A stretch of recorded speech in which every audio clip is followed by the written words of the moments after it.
All right, let's dive in. Today we're looking into something that a lot of you have been searching: DEI. Diversity, equity, and inclusion. Yeah. Exactly. Yeah. You've been sending in so many searches, especially anything to do with like government policies and the Trump administration. It looks like lots of questions about executive orders and like what kind of impact different political changes have had. Yeah. It's really clear that this is something that you're all trying to like wrap your heads around. And honestly, I don't blame you. Right. DEI is a hot topic pretty much everywhere right now. It is. Oh, yeah.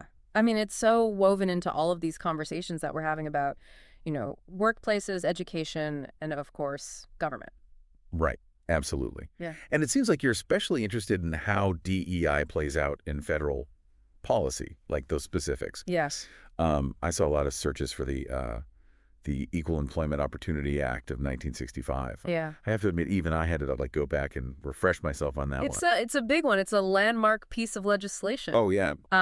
But basically, the EEO Act was a really major step toward preventing discrimination in the workplace. Okay. And it basically says that you can't discriminate based on race, color, religion, sex, or national origin when it comes to things like hiring, promotions, any other employment terms, really. So at least in theory, it makes things more fair. Yeah, level the playing field. Exactly. Level the playing field. Okay. So now you had some really interesting notes about how this connects back to the Civil Rights Act of 1964. Right. I'm guessing they're not like totally separate issues. Oh, definitely not. Think of them as like two sides of the same coin, Okay. The Civil Rights Act was addressing discrimination in a much like broader societal context. Okay. But then the EEO Act was focusing on the workplace specifically. Gotcha. But they build on each other. I mean, it's really fascinating how they do that, and it set the stage for everything that we talk about now with DEI. Yeah, that makes total sense. Yeah. Okay, so speaking of building on those foundations,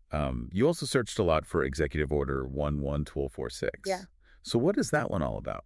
So that one goes a step further. Instead of just saying, like, don't discriminate, it actually requires federal contractors to take steps to promote diversity Oh, wow. through affirmative action plans. Oh, okay. It's like saying, hey, it's not good enough to just treat everyone equally. Right. You got to actually be working towards building a diverse workforce. Gotcha. So it's not just about avoiding bad behavior. It's about actually taking action to make a more inclusive environment. Exactly, yeah. Gotcha. Okay, now I can't avoid this.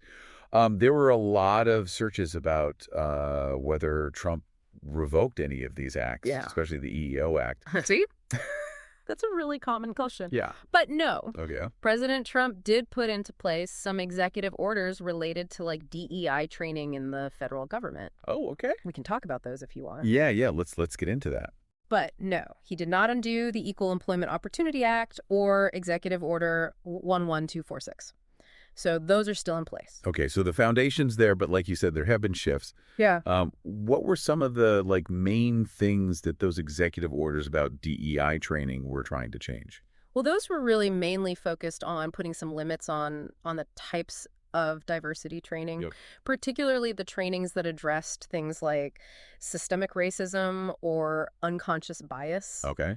The argument there was that these types of training could be divisive Oh, cool. or promote a sense of, guilt or blame. Interesting. So even though those core laws are still there, it sounds like there's still a lot of debate about how DEI is used, especially in the government. Yeah, absolutely. There's a lot of back and forth on that. And Yeah. that's, it's reflected in the searches, too. That's true. There was a lot of curiosity about like how many DEI employees there are in the federal government. Yeah. People searching for the meaning of DEI in politics. That's a big question. It is a big one. It's Yeah. like DEI is always changing, both in how we define it and Yeah. how we actually use it. It's not just a set of laws. It's this whole landscape that's shifting with, all the political changes, social movements, and how we understand things now. Yeah, exactly. Okay, so before we get too deep into all of that, let's back up for a second. Okay. First, those big laws for equal opportunity and affirmative action, the EEO Act and EO 11246, those are still in effect. They are. Second, this whole conversation around DEI, it's really dynamic and it's really influenced by the political stuff that's going on. Mm-hmm. And we've recently seen some changes in things like diversity training are handled. Right. Okay, so now for something to think about. Yeah. You also searched a lot about DEI offices closing. Yes. What do you think that means? Oh, Is that us like stepping away from DEI efforts, or is it something totally different?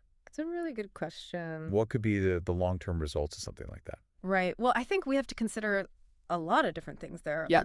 Budgetary constraints, right? Yeah. Changes in what are seen as political priorities, and even, just the way that organizations are approaching DEI work is changing. I think the key is, to stay informed. Right. Really, think about the information that you're getting. Absolutely. And talk with each other about, what the future of DEI should actually look like. Really important conversation to be having. Yeah. Awesome. Well, thank you. This has been a really fascinating deep dive. Yes, it has. And thank you for sending in all of these searches. Yeah, keep them coming. Please do.